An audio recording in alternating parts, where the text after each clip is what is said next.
जय हिंद। सबसे पहले आप लोगों को स्वतंत्र दिवस की हार्दिक शुभकामनाएं। तो हम लोग आज की इस वीडियो में हम लोग 15 अगस्त के बारे में जानेंगे, मतलब कि इंडिपेंडेंस डे, जिसको हम लोग स्वतंत्र दिवस भी बोलते हैं। तो आज की इस वीडियो में हम लोग स्वतंत्र दिवस के बारे में जानेंगे। हम लोग इस वीडियो में जानेंगे कि स्वतंत्र दिवस कब मनाया जाता है, क्यों मनाया जाता है, किस लिए मनाया जाता है, कहाँ मनाया जाता है, इस दिन क्या हुआ था। यही सब आज की इस वीडियो में हम लोग आज ये स्वतंत्र दिवस के बारे में ये सब जानेंगे। तो चलो शुरू करते हैं। तो वीडियो शुरू करने से पहले अगर आपको वीडियो अच्छे लगेगी तो लाइक शेयर और सब्सक्राइब करना मत भूलेगा, और अपने दोस्तों को शेयर करना भी मत भूलेगा। तो चलो शुरू करते हैं। तो सबसे पहले मैं आपको बता दूं कि स्वतंत्र दिवस, जिसको अंग्रेजी में इंडिपेंडेंस डे भी बोलते हैं, तो आप सभी को हैप्पी इंडिपेंडेंस डे।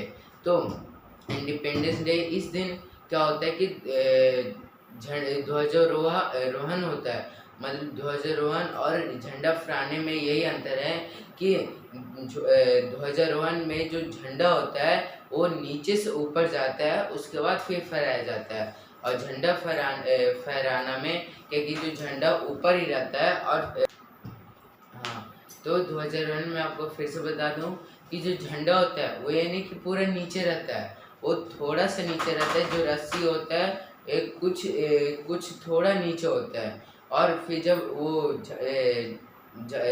मतलब कि जो रस्सी होता है उसको जब खींचते हैं तो क्या नीचे से ऊपर जाता है, और ज़्यादा नीचे नहीं कि ये पूरा ही नीचे हो, तो थोड़ा सा ही नीचे रहता है। तो आई होप आपको ध्वजारोहण और झंडा फहराना में अंतर समझ में आ गया होगा। तो अब हम लोग देखते हैं कि ये इस दिन 15 अगस्त को ही क्यों मनाया जाता है, झंडा फहराया जाता है। तो सबसे पहले क्या है कि 15 अगस्त को इस दिन यह हुआ था कि जो अंग्रेज है वो हम लोग उनके अंदर थे, मतलब गुलाम किए थे। हम लोग गुलामी में थे।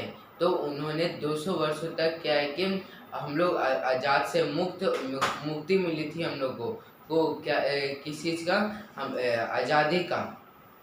आज़ादी का मुक्ति मिल गया था क्या अंग्रेजों से, कि 15 अगस्त को। तो अंग्रेजों ये सब मैं फिर से मतलब कि स्टार्टिंग से मैं आपको बताना चाहता हूँ। तो ये स्टार्टिंग से है कि जब जब क्या है कि बाबर मतलब जो मुगल रूल एम्पायर का जो आप बोल सकते हो किंग था, बादशाह था पूरा का, तो बाबर था नाम, बाबर, जो कि क्या कि इब्राहिम लोदी से लड़ाई करता है, और उसके बाद फिर क्या कि दिल्ली में अपना कब्जा जमा लेता है। वो भारत का नहीं था, भारत के बाहर से था। तब वो कब युद्ध किया था इब्राहिम लोदी से, 1527 में युद्ध किया था। उसके बाद फिर धीरे धीरे अपना शासन चलाने लगा। उसके बाद फिर क्या कि ईस्ट इंडिया कंपनी आता है। ईस्ट इंडिया कंपनी आता है ईस्ट की तरफ से क्या कि भारत में ट्रेड करने के लिए। क्योंकि भारत में क्या कि मसालों का उत्पादन ज़्यादा था, भारत का मसाला बहुत अच्छा बिकता था। भारत जैसा मसाला कहीं पे नहीं था, क्योंकि यहाँ पे अलग ही स्वाद आता था मसाले का। इसलिए ईस्ट इंडियन कंपनी क्या कि आए थे व्यापार करने के लिए। पर वो क्या कि व्यापार करने आए, पर धीरे धीरे क्या करने लगे कि अपना फौज बनाने लगे, हथियार रखने लगे, हथियार ये सब रखने लगे। तो आपने क्या कि जो पावरफुल रूलर था, मतलब कि जो मुगल एम्पायर का लास्ट पावरफुल मतलब कि लास्ट रूलर कौन था, औरंगजेब। तो औरंगजेब ने उसने भी बोल दिया था ईस्ट इंडियन कंपनी को कि तुम जहाँ पे जो अपना कंपनी बनाओगे वहाँ से तुम्हें कोई टैक्स नहीं दिया जाएगा, मतलब देना पड़ेगा। तो टैक्स फ्री हो गया था ईस्ट इंडिया कंपनी। फिर धीरे धीरे क्या कि जब औरंगजेब का मृत्यु होता है तो जो बंगाल के जो नवाब थे वो सिराजुद्दौला वो बंगाल के नवाब थे। फिर वो क्या करते हैं कि सबसे क्या कि जो राइट्स दिया था कि टैक्स यहाँ पे नहीं लेना पड़ेगा, ये सब तो वो फिर से लागू कर देते हैं कि तुमको देना पड़ेगा। और लेटर भेजते गए, मतलब कि बंगाल के नवाब उसे ईस्ट इंडिया कंपनी को लेटर भेजे, पर क्या हुआ कि नहीं माना। तब क्या है कि दोनों बीच में लड़ाई हुआ था। इसमें क्या है कि बैटल ऑफ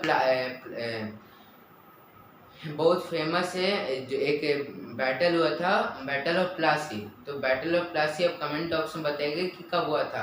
ये 1700 में हुआ था। तो फिर यह होने के बाद क्या कि धीरे धीरे क्या कि ईस्ट इंडिया कंपनी लड़ाई लड़ते गए और क्या कि अपना फिर वो डायरेक्ट क्या कि राजा बन गए। आप बोल सकते हो जैसे जैसे बाबर आया था हरा कर राजा बना था ना, उसी तरह ईस्ट इंडिया कंपनी आया और फिर मुगल्स को हरा के क्या कि खुद किंग बन गया।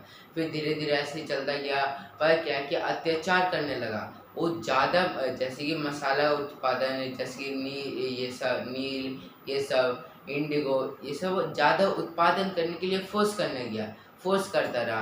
पर क्या कि जितना हो पाए उतने ही करेगा। और जो टैक्स होता है कि टैक्स जैसे कि अगर 10 रुपये है तो उसको 20 रुपये कर देगा। इस तरह से क्या कि टैक्स बढ़ाता गया और फिर अत्याचार करने लगे, जिससे के कारण लोग क्या कि खुश नहीं थे। तो खुश नहीं थे तो फिर क्या है कि धीरे धीरे कि लोगों को उसके सामने विरुद्ध होते गए। जैसे कि भगत सिंह ये सब, सुखदेव ये सब आपने नाम सुना ही होगा। वो फ्रीडम फाइटर्स थे, मतलब अपने देश को आज़ाद करने के लिए जान दे दिए। फिर धीरे धीरे क्या कि यही सब आज़ादी लड़ाई लड़ते रहे। तब फिर एक शख्स आते हैं महात्मा गांधी। महात्मा गांधी ने क्योंकि हिंसा से किया, मतलब दिमाग से काम लिया। हथियार उन्होंने नहीं चलाया, उन्होंने दिमाग चलाया कि बुद्धि का काम, बुद्धि से काम लिया। उसके बाद फिर अनेकों सत्याग्रह, लेकिन अनेकों सत्याग्रह करवाए। और फिर धीरे धीरे क्या कि ईस्ट इंडिया कंपनी क्या कि भारत को मतलब आज़ाद करता है, मतलब आज़ाद करने की वादा करता है। तो कब आज़ाद करता है वो 15 अगस्त को भारत को आज़ाद करता है। तो इस तरह से हम लोग को आज़ादी मिली। आई होप आपको समझ में आ गया। तो अब आप लोगों को कन्फ्यूज़न होता होगा कि 15 अगस्त और 26 जनवरी को होते क्या गया।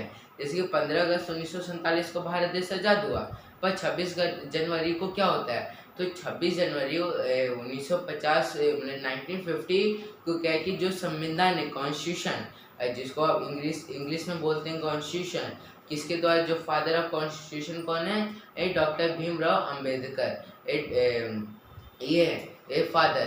तो क्या है कि जब संविधान बना था तो जब कब लागू हुआ था, बन तो गया था 2 महीने पहले, 26 नवंबर 1949 को ही बन गया था। 1949 में ही बन गया था, पर लागू कब हुआ था, 26 जनवरी 1950। ये दो महीने का अंतर इसलिए क्योंकि जैसे इसमें इस दिन ये था कि क्या कि लोग शोक दिवस मनाते थे। जैसे कि अगर मान लो कि वो जैसे जो भगत सिंह ये सब जिनकी भी मृत्यु होता है ना, वो क्या करते हैं कि ये 26 जनवरी को वो शोक दिवस मनाते हैं, कि ये शोक दिवस मनाते हैं कि किसी के मृत्यु पर। तो वो क्या कहते हैं कि अगर 26 जनवरी और 26 नवंबर को अगर दोनों ही क्या है कि अगर दोनों ही मनाया जाएगा, जैसे कि 26 जनवरी को शोक दिवस, 26 नवंबर को रिपब्लिक गणतंत्र दिवस, तो इसमें क्या कि कन्फ्यूजन होगा। संविधान कहता है कि हम लोग क्योंकि संविधान के खिलाफ नहीं है, उनके साथ हैं, पर वो शोक दिवस में क्या कि खिलाफ हो जाता है। तो इसीलिए इसमें क्या है कि लोग कहते हैं कि मतलब कि इसमें यह विचार लागू गया कि संविधान लागू होने से पहले क्या कि 2 महीने का इंतज़ार करना पड़ा, इसलिए इंतज़ार करना पड़ा शोक दिवस के लिए। तो फिर 26 नवंबर 1949 को ही बन गया था, पर लागू कब हुआ, 26 जनवरी 1950 को। इसलिए यही आप कन्फ्यूजन मत होइएगा कि 15 अगस्त और 26 जनवरी में क्या अंतर है। तो अब देखते हैं कि 26 जनवरी में झंडा, दोनों जगह झंडा फहराया जाता है। तो ध्वजारोहण और झंडा फहराना आपको बता दिया क्या होता है, पर अब देखते हैं कि कहाँ होता है। तो सबसे पहले मैं आप 15 अगस्त की बात कर देता हूँ। तो 15 अगस्त के दिन कहाँ फहराया जाता है, जो लाल किला है वहाँ पे ध्वजारोहण होता है, उसके बाद फिर झंडा फहराया जाता है।